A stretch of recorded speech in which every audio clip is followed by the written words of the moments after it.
Isa ka ba dun sa mga lalaking lahat na lang ng kamalasan sa buhay niya ay isinisisi sa iba? Sisisihin mo ang magulang mo dahil sa ganyang pamilya ka ipinanganak. Sisisihin mo ang gobyerno kung bakit ka naghihirap. Sisisihin mo ang buhay.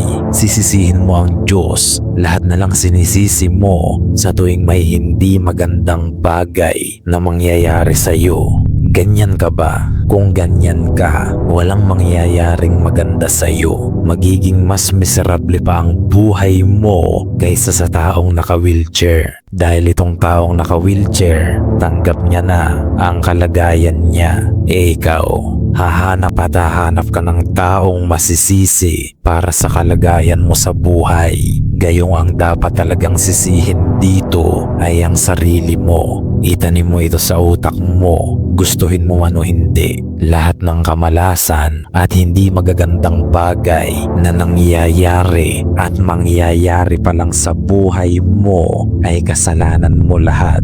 Tigilan mo ang pagtuturo at maging responsable ka sa sarili mong buhay. Lalaki ka, dapat alam mo na yan.